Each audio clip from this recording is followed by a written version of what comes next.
तो आज हम लोग पढ़ने वाले हैं, ये चैप्टर 4 पढ़ने वाले हैं। चैप्टर 3 भी पढ़ाएंगे, आज ही पढ़ाएंगे। चैप्टर 4 पढ़ने वाले हैं और चैप्टर 4 का हम लोग करने वाले हैं मोस्ट इंपॉर्टेंट एमसीक्यू, जो कि एग्जाम में आने का चांसेस सबसे ज़्यादा है। तो किसके द्वारा किया जा रहा है? विकास सर के द्वारा किया जा रहा है। ऑफ कोर्स हमें विकास सर, ठीक है। तो देखो इधर क्वेश्चन नंबर 1, प्राकृतिक चयन का सिद्धांत किसके द्वारा प्रतिपादित किया गया था? प्राकृतिक चयन, नेचुरल सिलेक्शन के सिद्धांत किसके द्वारा प्रतिपादित किया गया था? हम इसमें क्या हुआ बताते जाएंगे और समझाते जाएंगे। देखो प्राकृतिक चयन सिद्धांत है क्या कि जैसे कि हम लोग एग्जाम्पल में लेते हैं काला भालू और सादा भालू, ठीक है। क्या लिए? काला भालू और सादा भालू, दो तरह के भालू होते हैं। अंटार्कटिका में कौन सा भालू पाया जाता है बताओ? सादा भालू या काला भालू? सादा भालू अंटार्कटिका में पाया जाता है। जंगल में कौन सा भालू पाया जाता है? सादा भालू या काला भालू? काला भालू पाया जाता है। इसका क्या है? प्राकृतिक चयन का सिद्धांत के ऊपर ये काम कर रहा है। अब जो देखो फायदा किसको है? यदि अंटार्कटिका में किसको फायदा है? सब तरफ सादा सादा बर्फ है।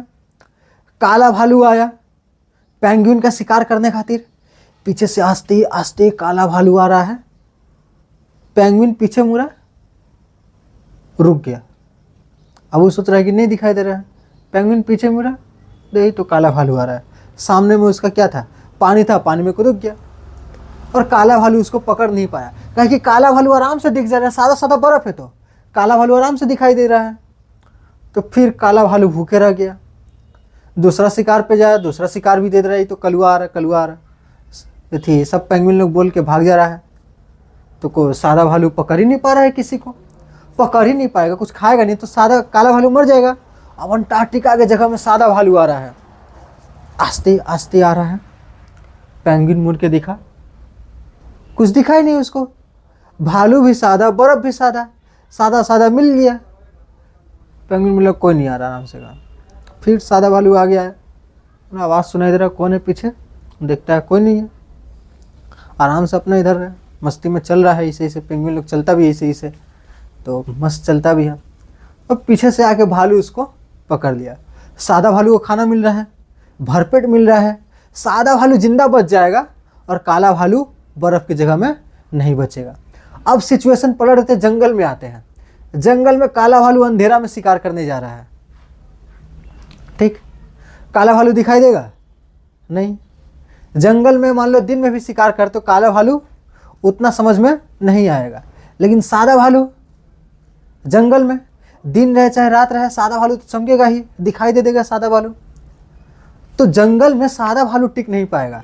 तो इन दोनों में से जंगल में सादा भालू नहीं टिक पाया, तो जंगल में कौन चुना? कौन सा भालू को चुना गया? इसको चुना कौन? काला भालू को कौन चुना? नेचुरल सिलेक्शन, वहाँ का प्रकृति चुना काला भालू को कि काला भालू जिंदा रहेगा। लेकिन अंटार्कटिका का जो नेचुरल सिलेक्शन है वो किसको चुनेगा? काला भालू या सादा भालू? सादा भालू को चुना गया, ठीक है। नेचर चुन रहा है कि जो जो अच्छे जीव है वही आगे बढ़ेंगे, जो कमज़ोर है वो मारे जाएंगे, ठीक है। तो ये जो सिद्धांत समझ में आया, प्राकृतिक चयन का सिद्धांत क्या है, नेचुरल सिलेक्शन का सिद्धांत क्या है, समझ में आया। ये सिद्धांत कौन दिया था? तो है देखो, ये दाढ़ी वाले बाबा दिए थे।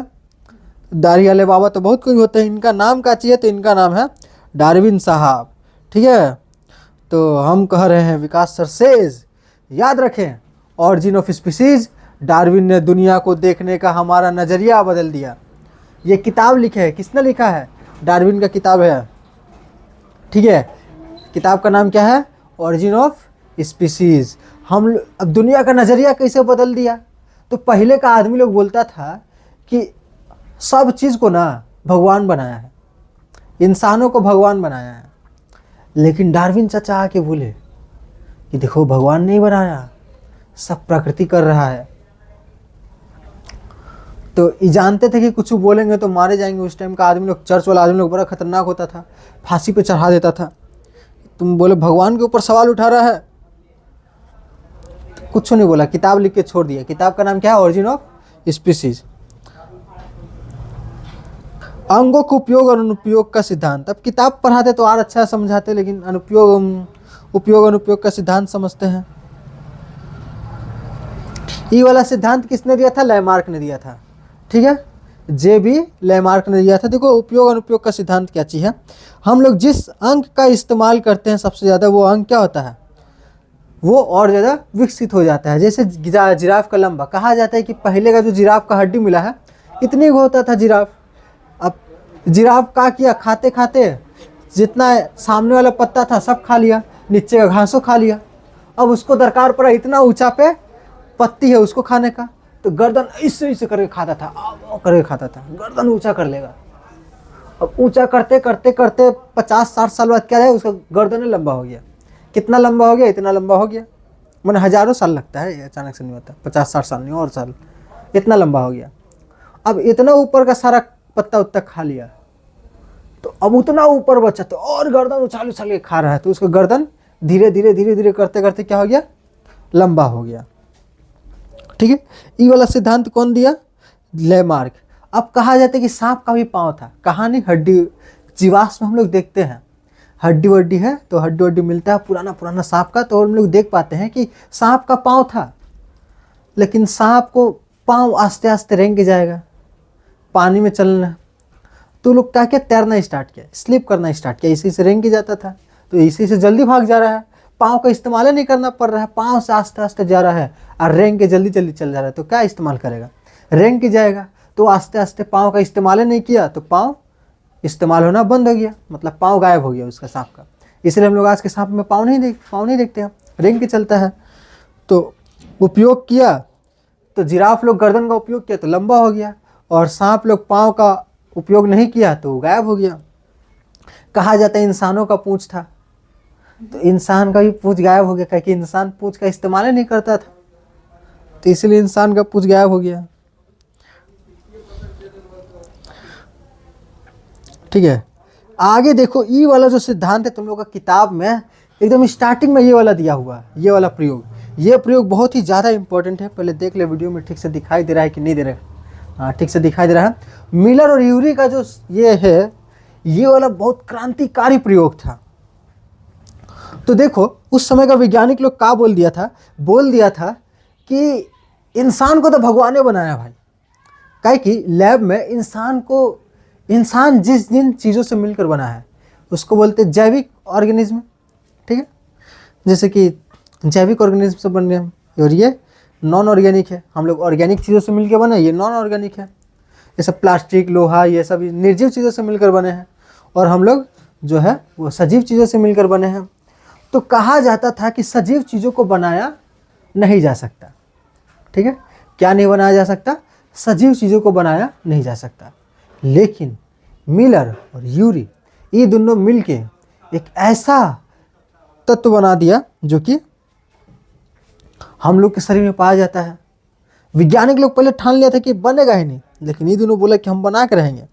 ये लोग मीथेन, अमोनिया, हाइड्रोजन और जलवाष्प, ये लोग को मिला के प्रयोग किया, और क्या बना लिया, लास्ट में क्या बनाया, यूरिया। लास्ट में क्या बनाया, यूरिया बनाया। और यूरिया क्या है, एक जैविक पदार्थ है जो हम लोगों के शरीर में पाया जाता है। ठीक है, तो ये लोग बनाया था। तो ये लोग बोला कि देखो हम लोग का शरीर भी किससे मिलकर बना हुआ है, जो हवा में गैस उड़ रहा है, मीथेन, अमोनिया, हाइड्रोजन, जलवाष्प, यही सब चीज़ से तो मिलकर बना है हम लोग का शरीर। हम लोग जो खाना खाते हैं, खाना में क्या रहता है, यही सब रहता है, ऑक्सीजन, नाइट्रोजन, ये वो के लोहा लक, बहुत कुछ रहता है उसमें, खाना वाना में, कार्बोहाइड्रेट, वही सब। और वो सब किससे बनता है, ये सब नॉन ऑर्गेनिक चीज़ से। नॉन ऑर्गेनिक चीज़ ही से हम लोग का शरीर बन गया, तो भगवान का कॉन्सेप्ट ख़त्म हो गया। ये जब बनाया तो बहुत जन भगवान को मानने से इनकार कर दिया कि भगवान नहीं, हम लोग का शरीर जो बना है इन्हीं सब जो आसपास दिख रहा है वही सब चीज़ों से मिल करके हम लोग का शरीर बन गया। तो बहुत क्रांतिकारी चीज़ लोग किया था। भगवान को पहली बार कोई चैलेंज किया था कि भगवान नहीं है दुनिया में। आज बहुत लोग हैं जो भगवान को नहीं मानते, लेकिन उस टाइम सभी मानते थे। लेकिन जैसे ये सब प्रयोग साबित हुआ, भगवान को मानना कम हो गया। बोला कि यही सब चीज़ से मिलकर आज हम लोग लैब में बना सकते हैं। लैब में बनाया भी गया है अलग तरह का एक भेड़िया।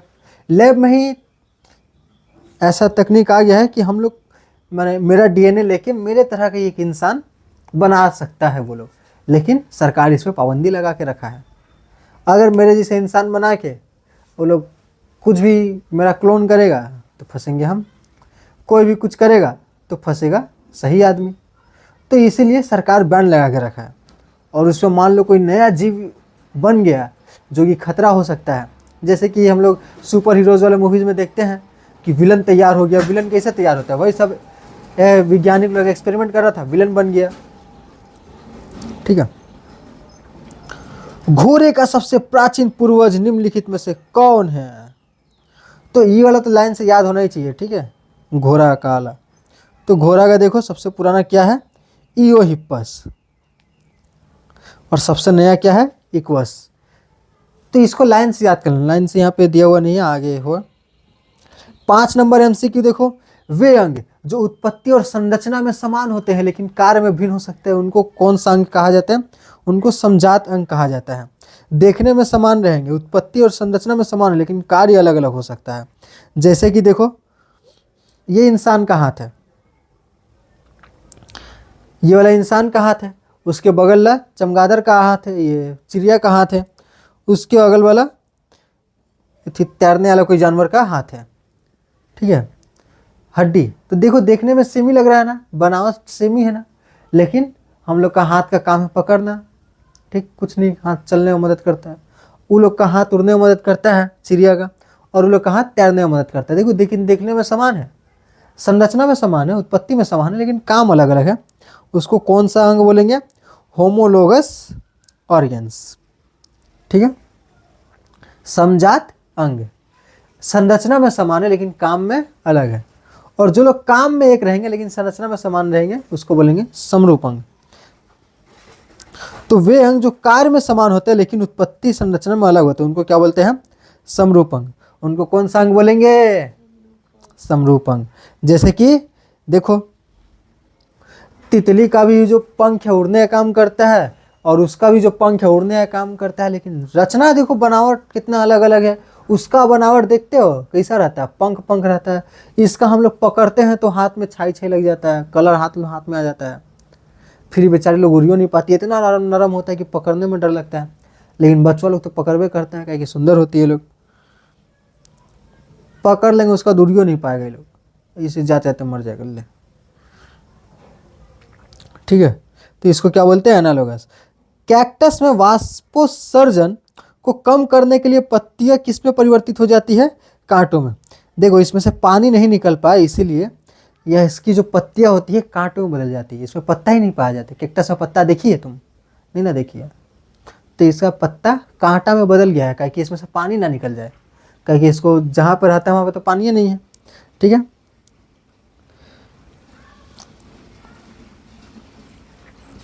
ऊँट के रक्त में पाई जाने वाली लाल रक्त कणिका का आकार कैसा होता है? तो ऊँट के जो खून में पाया जाता है ना लाल रक्त कणिका, हम लोग का देखो खून में ऐसा पाया जाता है।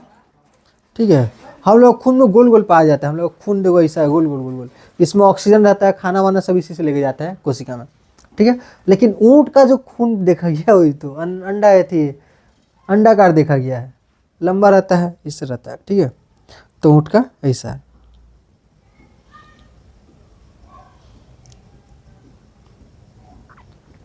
अब ऐसा काहे होता है? पूछो ऐसा काहे होता है? देखो ऊँट का मान लो पानी नहीं मिला, उसको महीना सप्ताह भर पानी नहीं मिला। हम लोग का शरीर में खून को बहाने के लिए पानी तो चाहिए ही। ठीक, तब ऊँट को पानी नहीं मिला तो बहेगा कैसे, आगे कैसे जाएगा? तो इसलिए अंडाकार देखो गोल, पतला भी होता है, गोल भी होता है, ताकि आसानी से अंदर चला जाएगा। ठीक है, पानी अगर कम भी रहेगा तो भी ये लोग खून रुकेगा नहीं, आगे चलता जाएगा। इसलिए क्या होता है? ऊँट का खून अंडाकार होता है। ठीक है, चलो हम लोग आगे देखते हैं। क्वेश्चन नंबर 8, मधुमक्खियाँ भोजन के स्रोत की दिशा की ओर दूरी बताने के लिए कौन सा नृत्य करती है? मधुमक्खी लोग को पता चलता है कि वहाँ पर काची है, फूल का बगान है, चलो साथियों चलो साथियों, तो लोग डांस करती है। ठीक है, ऐसे ऐसे गोल गोल घूम के डांस करती है। 8 मुतन ऐसे ऐसे ऐसे ऐसे डांस करती है। इसको बोलते हैं वैगल डांस। ठीक है, ये देखो यहाँ पे दिख रहा है ना, देखो यहाँ पे फूल है, तो ऐसे करके देखो डायरेक्शन भी दिया है, इससे घूमेगी, फिर ऐसे घूमेगी, फिर ऐसे घूमेगी, क्या पता कैसे कैसे घूम रही है। ठीक है, उधर से इधर डायरेक्शन है, तो इसे वैगल डांस करती है। देखो 8 आकृति जैसा मधुमक्खी, ठीक है। कौन सा डांस है? Wagon dance. यह सिर्फ डांस नहीं है, यह भोजन ढूंढने का जीपीएस मैप है। चिंपांजी लकड़ी के टुकड़ों का उपयोग करके दिमकों को पकड़ने के लिए किस तकनीक का प्रयोग करता है? फिशिंग तकनीक।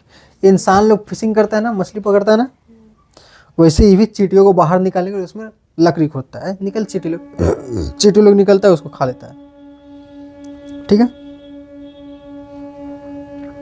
फिर नट तोड़ने के लिए वो पत्थर से नट तोड़ता है। दिमाग है वो लोग के पास, माने सिर्फ इंसान ही नहीं है जो जिसके पास थोड़ा बहुत दिमाग है, इन लोग के पास भी थोड़ा बहुत तो दिमाग है ही, ठीक है। तो अब हम लोग पढ़ेंगे चैप्टर इसमें का एमसीक्यू तो पढ़ लिए, एमसीक्यू 10 को इम्पोर्टेंट वाला समझ भी लिए, कौन कौन सा टॉपिक हम लोग समझे, और एमसीक्यू के साथ साथ ऐसे क्यों करते हैं जो कि 2 मार्क्स का आता है। तो देखो लैमार्कवाद का सिद्धांत है ये वाला, जीवन स्थिर नहीं है। प्रारंभिक सिद्धांतों ने सुझाव दिया कि अच्छा अंगों के उपयोग और अनुपयोग का सिद्धांत किसने दिया? जेवी लैमार्क। ये तो हम लोग उधर पढ़ ही लिए। डार्विनवाद, डार्विन के अनुसार विकास की मुख्य शक्ति या कारक क्या है? तो प्राकृतिक चयन। प्राकृतिक अच्छे जीवों को चुन लेता है और जो कमज़ोर होते हैं, जो लड़ नहीं पाते, उन लोगों को मरने देता है प्रकृति। इसलिए दिन पर दिन हम लोग का जो दुनिया में मजबूत जीव बचे रहते हैं, ठीक है। मिलर यूरी प्रयोग, जीवन की शुरुआत कैसे हुई? मिलर और यूरी ने प्रयोगशाला में पृथ्वी के आदिम वातावरण का निर्माण किया। उन्होंने दिखाया कि बिजली और विशिष्ट गैसों के मिश्रण से जीवन का निर्माण हो सकता है, ठीक है। मिलर और यूरी ने अपने प्रयोग में किन गैसों के मिश्रण का उपयोग किया था? मीथेन, अमोनिया, हाइड्रोजन तथा जलवाष्प। अच्छा, ये उसी का पीडीएफ है क्या? 2 बार बनाए थे। देखो यहाँ पर घोड़े का विकास का देखो, पहले इयोहिप्पस, मेसोहिप्पस, उस मेरिचिप्पस, इक्वस, ठीक है। ये लाइन याद रहेगा? नहीं याद रहेगा, थोड़ा मुश्किल है। बोलो इयोहिप्पस, मेसोहिप्पस, इयोहिप्पस, मेसोहिप्पस, मेरिचिप्पस, इक्वस, इयोहिप्पस, मेसोहिप्पस, इयोहिप्पस, मेसोहिप्पस, इयोहिप्पस, मेसोहिप्पस, ये जो भी है, इयोहिप्पस, मेसोहिप्पस, मेरिचिप्पस, इक्वस, ठीक है। याद हो गया? फिर भूल जाना। अच्छा, तो ये वाला पीडीएफ तो हम लोग पढ़ चुके हैं, इसको दोबारा काला दिया है और 2 बार बना लिए थे इसको। Sorry my mistake. देखो ये तो 2 मार्क्स का क्वेश्चन है। जीवन की रासायनिक उत्पत्ति के संबंध में मिलर और यूरी के प्रयोग का क्या महत्व है? तो प्रयोग का निष्कर्ष, मिलर और यूरी ने सिद्ध किया कि आदिम पृथ्वी की परिस्थिति में अकार्बनिक गैसों से अमीनो अम्ल जैसे कार्बनिक यौगिक बन सकते हैं। अकार्बनिक चीज से ही कार्बनिक चीज बना है।